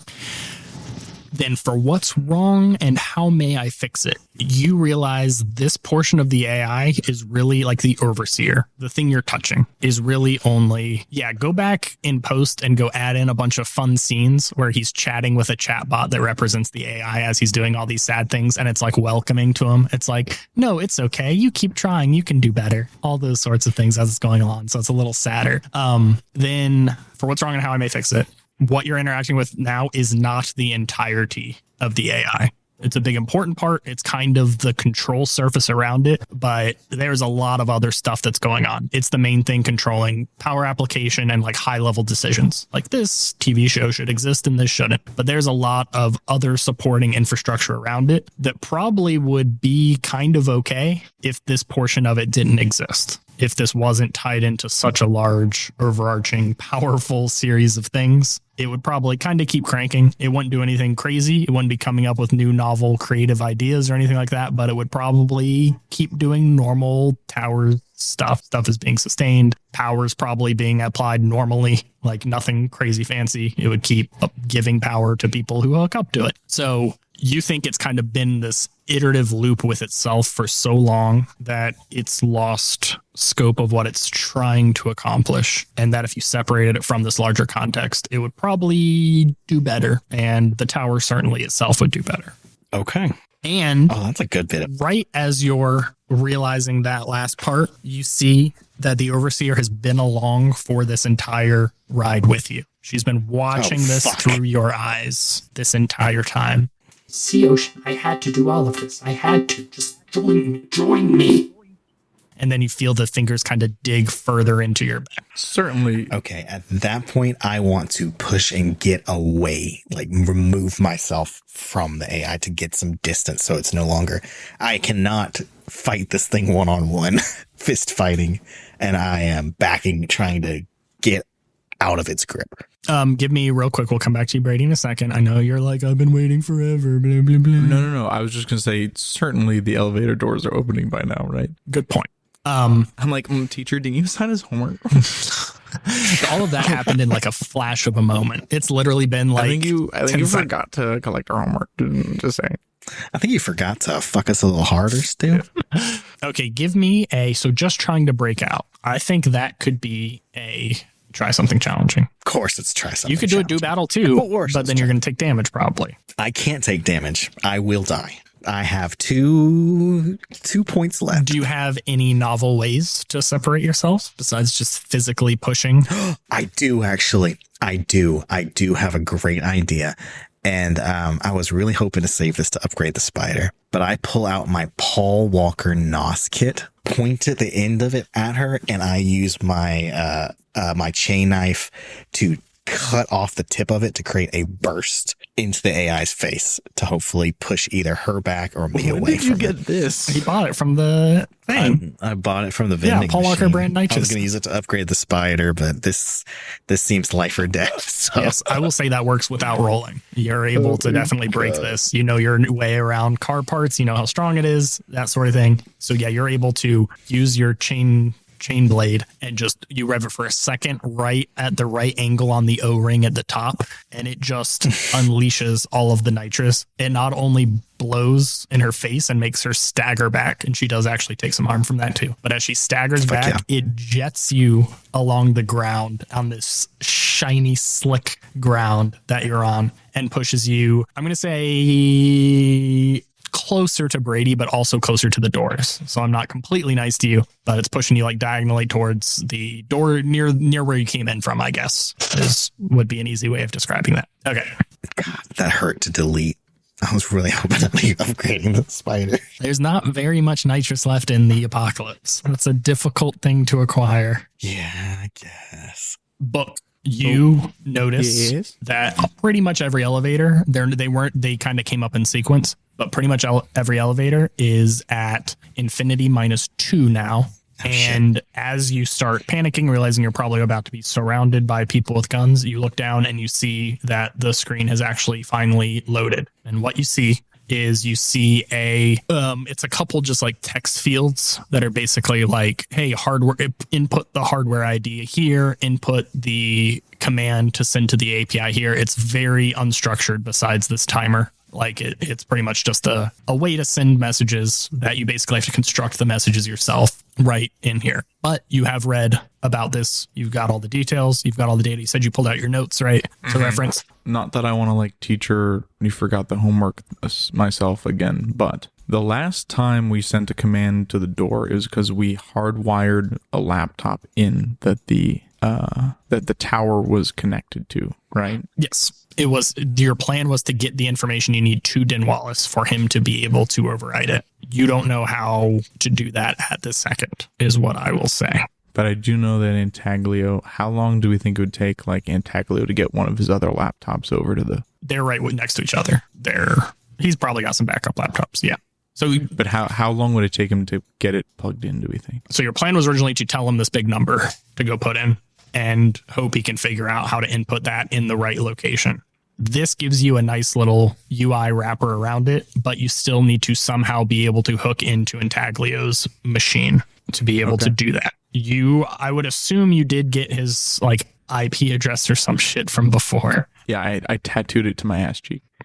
That's the Not worst place cheek. you would need. Not my ass cheek, my forearm. It's tattooed to my forearm. Okay, Stu. Okay, so I typed the shit into the fields. I typed the abort command, whatever that is, to abort opening the doors, the hardware address, everything else. And then I would like to look back through the last 200 commands to see how they hacked into my laptop and try to do the same thing, but to Antaglio's laptop. Give me a try something challenge. Poop. Your favorite role. It's the role we're all so good at. Yeah, next season someone should play an aggro person. Aggro the whole time. Guys, this isn't fun. Did you roll good again? I rolled a 1 and a 2 plus 0. That's so bad. Okay. Dude, this could not be going worse. That's a pretty bad roll. Fuck. You're blowing it. You're blowing it. So you go input these commands and you see the old commands. You're trying to figure it out. You've got a little bit of software background, not as much as you said that one time when you listed a bunch of different software languages, you know. You got a little bit, so you feel like you can redo this, but for some reason it keeps just getting declined. You keep sending it and it gets declined, and you send it over and over again, and it keeps just timing out, and you see the time starting to tick away. You feel like if you don't do something to stop the elevators first, you're about to be overwhelmed and probably won't be able to figure out the actual solution. And what's the timer at? I said that time went very fast and the elevators were closed, so it's like at 3 minutes and 50 seconds. Do I see any commands in the last 200 related to elevators? Like specifically pretty recently, because some pretty funky elevator stuff happened like not 10 minutes ago. I don't think that was from the computer. Well, no, but the overseer literally just summoned a bunch of elevators, no? Yes, but then some of those were fake, but that was psychic maelstrom magic. And then something triggered a bunch of them to start going up. Yes. So do I see that happen? You search for elevators. You don't see much in that history commands, but as you give me another try something challenging roll. Fuck. You don't want to fail this one, because then you have failed 2 rolls in a row, and I will be my least kind. I rolled a 9. With a 9, you don't see any in the history and that immediate history, but you're able to go dig through further histories, and you find an application that shows elevator status, at least is what it looks like. Mm-hmm. And as you pop it up, this one is nice, modern, and quick, not made by some military contractor like the other one. And it pops up and you see that there are about 120 elevators about to reach this floor. The only thing you see on the screen that may stop it is there's like an emergency, like it's like the firefighter button in an elevator, basically, is all it does. You don't know if it's going to just set an alarm. You don't know if it's actually going to stop them, but that's pretty much the only thing you can see from here is you can basically trigger that firefighter button. I feel like... Has anyone pressed that button before? I have always been so tempted to, but I never have. We can't be sure what it does. Yeah. I mean, that's his only option. Book hits the firefighter button. As you hit it, it's not just the elevators that set off an alarm. There's just a split moment where there's an ear-splitting, buzzing alarm that fills this entire room. And Ocean, you actually see the overseer kind of stagger back, like they've been hurt by this. Oh, shit. And you see all of the elevator lights for a second flicker off, and some of the other lights start flickering off in the room. And then there's a weird moment where more lights come on, but it doesn't look dramatic and sci-fi and cool. The way all the lights come on, it's kind of like a office building at nighttime where they have just like every other light on. And it really just like lets you see the extent of the room and the shape of it. And it looks way less remarkable. It's still like massive, but you just see it's a room with a bunch of like computers in it. It's not all dramatically lit with all these like neon lights like it was before. And you see the overseer looks kind of like frozen. Then you hear a clapping. As you turn around, you see the second oldest man you've ever seen in your life. And he hobbles up to you and he goes, "You all have done an admirable job. I'm quite impressed that you've made it this far. And I've been really searching for the right people to be able to take over for Tower Enterprises." Can you give me a read a sitch roll? Hey, Stu, instead of that, can I just kick him in the nards? Yes. Awesome. You run up to him. What the fuck? And you kick him in the nards as hard as you physically can. And your foot just completely phases through him. This is just a hologram. And this is just the overseer stalling for more time. And you look back at the clock and you're down to 2 minutes and 15 seconds. Did we actually slow down the elevators at all? Nope. They all ding open right now. Fuck. Just sequentially. Ding, ding, Ocean. ding, ding. Yank it. I pull the power supply. Oh no, I'm far away. Oh shit. Yeah, Fuck. he is I zooped make away. I make a run for the power supply. When I start noticing them coming up before I guess what's going on with Book, I start running to the power supply again. So that way, hopefully I'm there. Okay. The overseer is between you and the power supplies right now. Yes. Would you like to do battle with her at a longer range before you get to the power supplies? I do have plenty of weapons, so I'm going to say yes. Okay. What do you do? I have... Stu, am I close to the power supply? Not even close. So far. Could not be further. Got it. What junk is around me right now?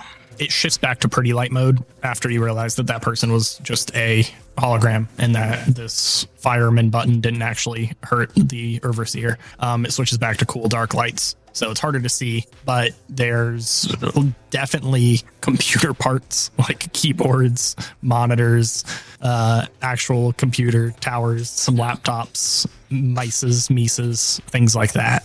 Okay, nothing that seems like it's particularly effective if I junk shot it.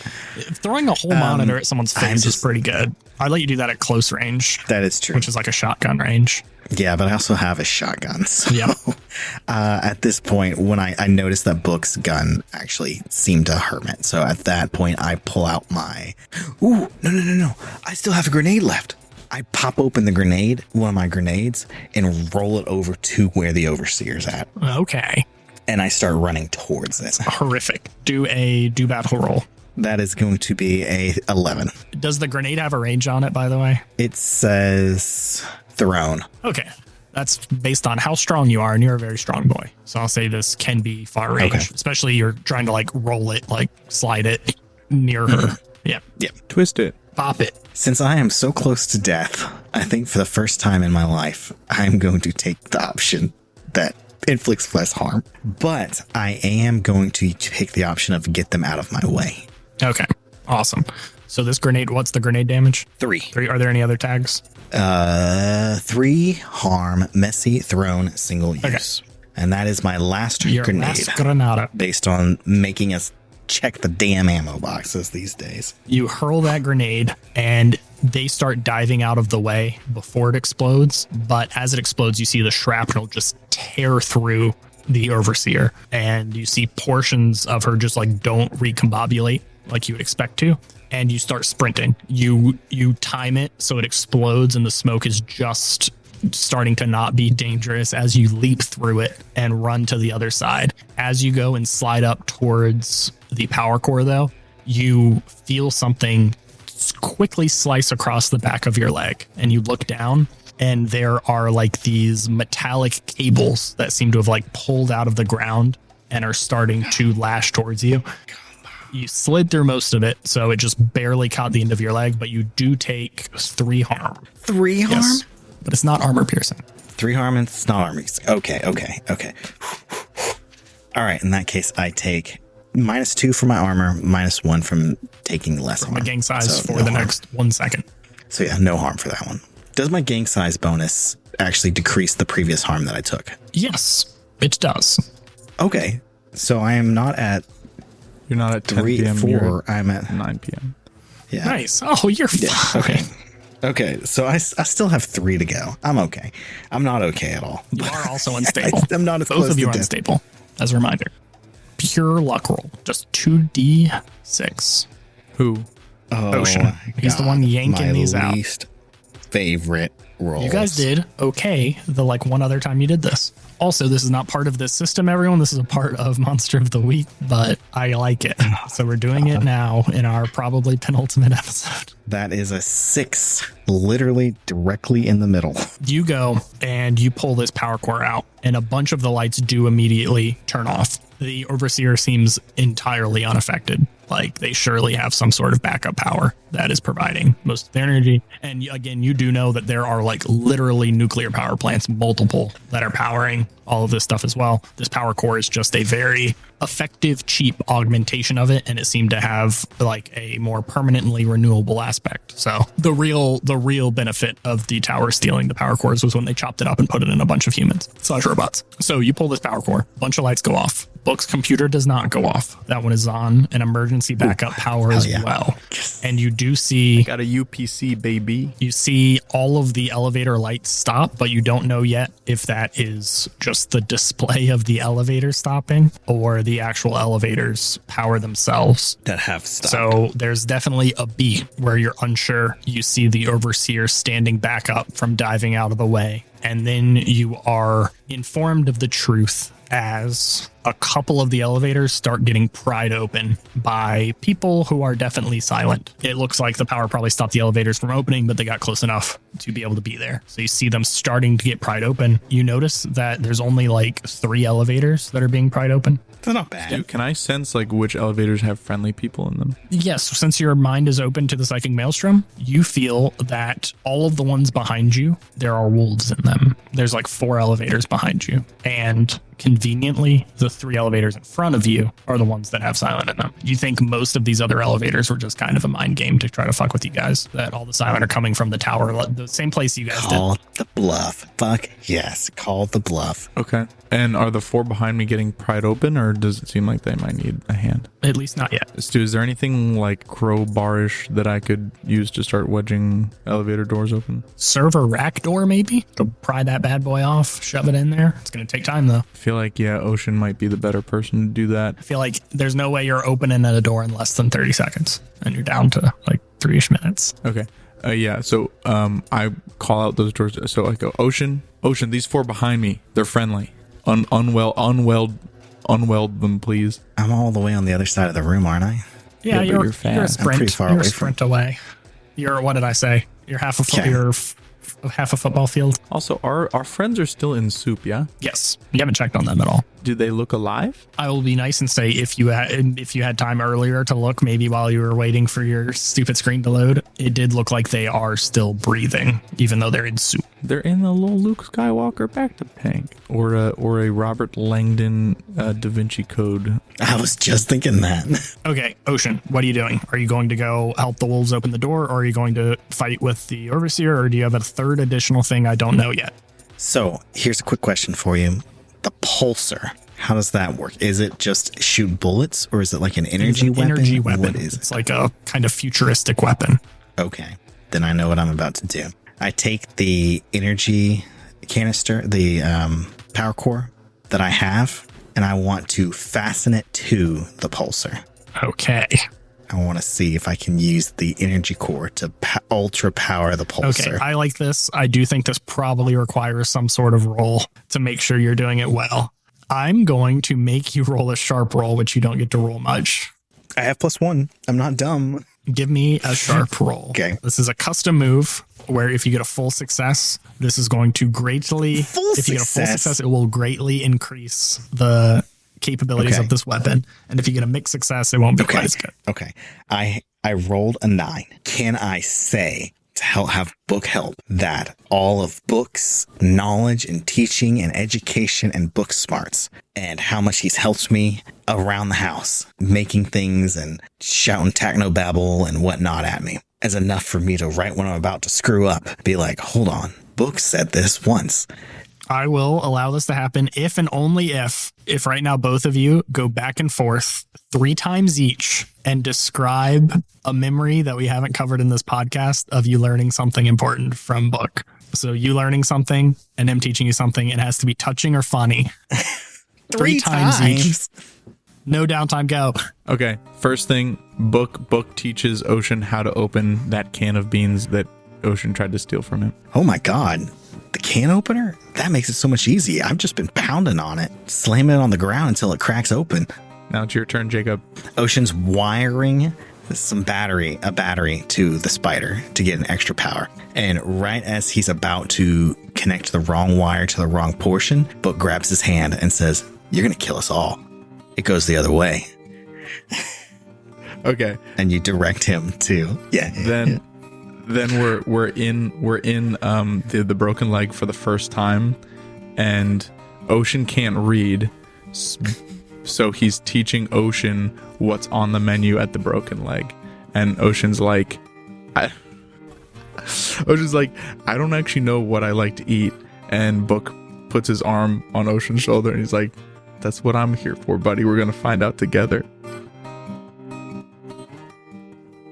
Ocean is trying his absolute best to read the user manual of this object that he found that he is trying to get a lot of money for, because he is destitute and he really needs some good cash, and he needs to know how to use this thing in order to impress the buyer.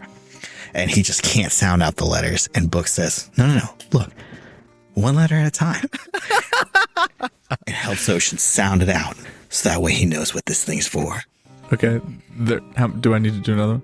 Okay, so they're like deep into Subtropolis, and for some reason there's a giant bomb in front of them, and like there's a countdown timer, and Book's like, "Yeah, man, like the movies make it seem way more complicated than it really is. You 9 times out of 10 just have to disconnect the power source, and then he just rips the battery out and it stops." Okay, Ocean finds a really elaborate pulse rifle looking gun in his scrap pile, and he's looking at it, and it's just not working. And Buck says, "Hey, look, we're gonna power the shit out of this thing and do something cool." And he takes the pulsar gun that we found and connects an ultra powerful battery to it. It's just a 9-volt. And then we just shoot some bunch of targets while yelling, "Yeah!" as we shoot a bunch of targets with our cool ultra powerful, our pulsar that we've stuck ultra powerful batteries to. He did that thing with 9 volts where you like snap the buttons together in series for like 30 of them, and it's just taped to the side of the pulse rifle. Beautiful. I asked you for 6 because I thought only 3 would be good, but they were all perfect. Hell yeah. Our bond of friendship is unbreakable. You go and you put it in, and you remember all of the stuff you learned, and you realize you're putting it in upside down. So you flip it over, and it clicks into place perfectly. And as you press the trigger on it, instead of it unleashing a beam of pulses, it normally shoots in like a burst. It instead unleashes a Unreal Tournament link gun style beam. Hell yeah. That goes and shoots out, and you see it lash directly into the center of the overseer, and it seems like it's causing her significant pain, and she starts like flickering and actually like shrinking some, and like weird, her eyes move to like the wrong part of her face for a second, and like her features are changing, and she lets out this like screech that just sounds like a dial-up modem. Temporarily, just so you know, you see she just like fades out, and it seems to retract to a portion of the room. And you notice this area along the back wall in the direction of Book, but not right where he's at. There's this server rack that you see. It seems like she's almost retreated into, because there's still this like glowing energy emanating from it that you can see since you're in the psychic maelstrom. Oh shit. That's what we need, boys. I would like to use up the last of the held resources that we had for planning out the heist, right? Oh. I would like to use the last of them here. Forgot about that. To make the spider crash in through the window. That would be so sick. That would be sick, but Ocean reaches into his bag and he pulls out a PDA. Like a public display of affection. No, like a little pocket computer that he got from Intaglio with a cord. And he turns to Book and says, "Start shutting down the server racks." And he runs in and connects the the PDA to the server racks. Ooh, okay. And he wants to start now from where he thinks the AI retreated into it. I want to start pulling cables and power cables and disconnecting server racks until to disconnect them from the power. Okay. Except for the one that I have connected to the device. Okay. Two things are going to happen pretty at the same time. The first is you're actually, this may not make sense, but you're going to have to open your mind to the psychic maelstrom again, Ocean. You're freaking Again? Inception 2 layers deep now. You're about to, it's about to be where 1 minute is like 6 days or something crazy. Wait, no, that would help you guys too much. You only have 3 minutes left. The other thing that happens is 4 wolves of the maelstrom leap out of 2 of the elevators. They phase just straight through the elevator doors. They're fucking maelstrom wolves. The doors don't mean shit to them. Their elevators were just behind, so they had to kind of go up and over a little bit. But they leap forward and they land on the other side of U-Book, kind of between where the silent are opening the doors and the computer terminal that you're working on. And they take like a defensive posture and let out another howl. You see one of the silent actually like stops for a second when this happens, but then they get back to opening those doors and they start cranking open and bullets start firing in here. I have a question. Yes. So the wolves of Maelstrom are not the silent? It's confusing. You'll have to figure out at some point. So some of them are silent, some of them are the wolves. I don't know who to ask. Are the real people, the humans are the wolves and the robots are the silent? It's a good guess. Or is it a square rectangle situation where they're all the silent, but the ones who are human are also wolves? Could be. Or is it more of a rectangle square situation? Or is it like the Trinity situation where they're all wolves of the maelstrom, but they're all silent? Some of them are the father, some of them are the son, and some of them are the wolves of the maelstrom. They're all of them. Before I listen to what Ocean told me to do and start yanking power cords on server racks, one being Book, one would like to try to sudo system control stop firewall D and then try to do what I did before again. I'm going to say that's a good idea, except for your brain. I'm going to say to have any success of maybe reaching out to Intaglio, you're going to have to leave the psychic maelstrom. What? Why? You're getting blocked by all of that shit right now. You can't reach them. You've already tried with the computer. You need some way of contacting Intaglio to be able to get this done. Yeah, I think I'm willing to do that because now we're just yanking power cords now. It's fine. Okay, I'll do that. I would like to exit, but does that mean I can't see my wolfy friends anymore? There's only one way to find out. Okay.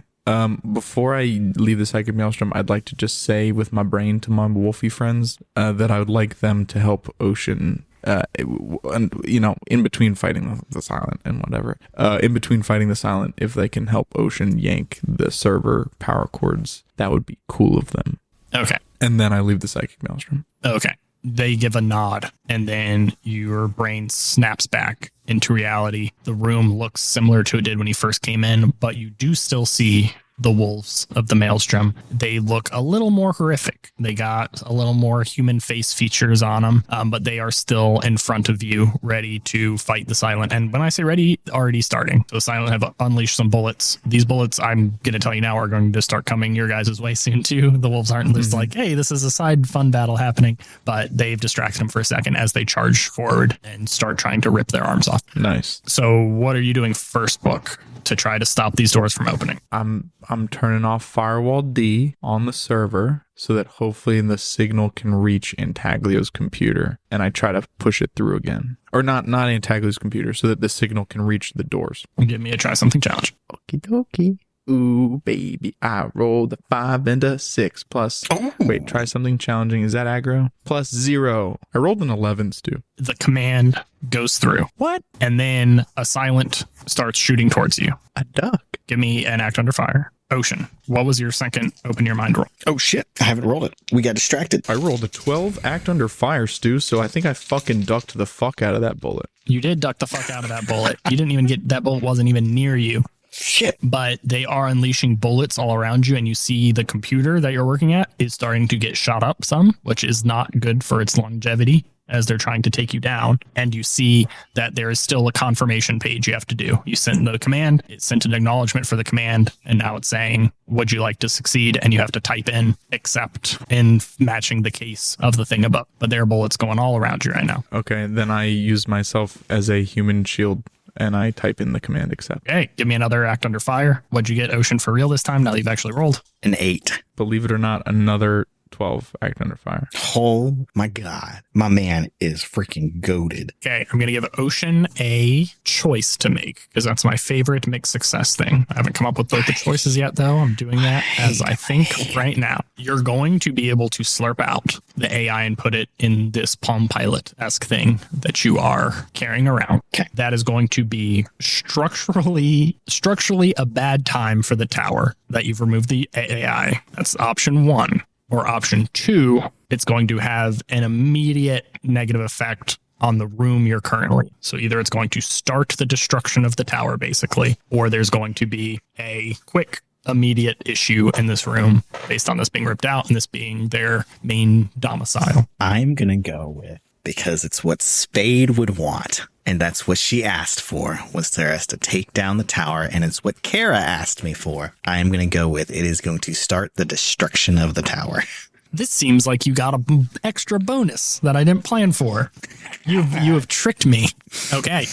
I'm just going with what the people wanted. You directly told me, Kara, I did tell you one that. of my closest companions wanted me to destroy the tower. As you slurp this AI out, you see not just like computers and things stop working or turn off. You see the reality of the tower itself start dissolving in just random areas. So like the computer next to you to your left doesn't turn off. It turns into a pile of plastic dust that just blows away next to you. And some of the walls start almost melting down off the side. And you feel like you probably got to get out of here pretty quick. But because you chose that option, Book, you see that your command gets an acknowledgement back before this computer breaks for good. You see that this command was sent. It claims everything's good. You obviously don't know because you're not there. You can't talk to Intaglio, but everything you've done from here seems like it worked. You've canceled this command. It says cancel successful. That's fucking sick, dog. Hey, did I take any damage from the stuff coming through? Oh yeah, you were getting shot.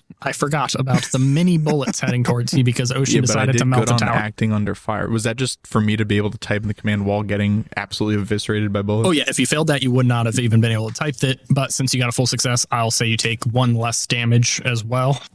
So that would be 4 harm minus 1 minus your armor, whatever that is. Cool. So 1 harm. Dude, fucking got lit up. Absolutely lit up, but I can type still because I'm fucking cool as fuck. I'm fast as fuck, boy. You're, what's that movie where the person gets shot and it's just like 40 times? It was, V for Vendetta?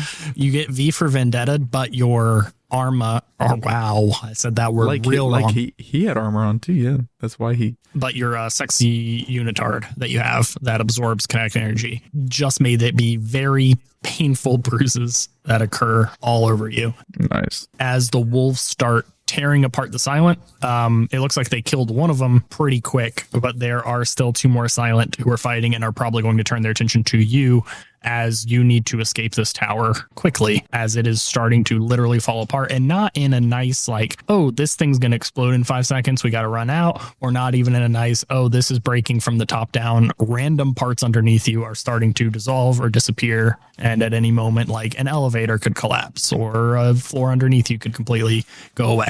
And that's when the spider crashes through the window. It would if you saved an extra cool thing, but you didn't. You used all your cool things up. We only had 2. Ooh, oh shit, we got to find our people. We got to get them out of here.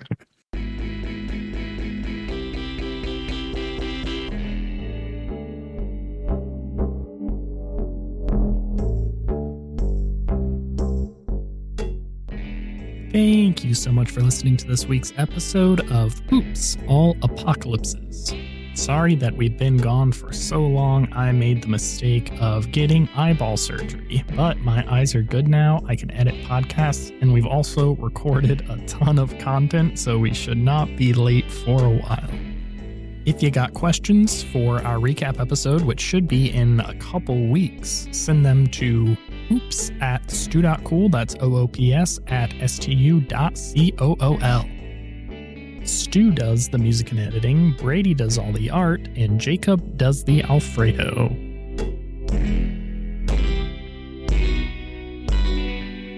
Love you, bye.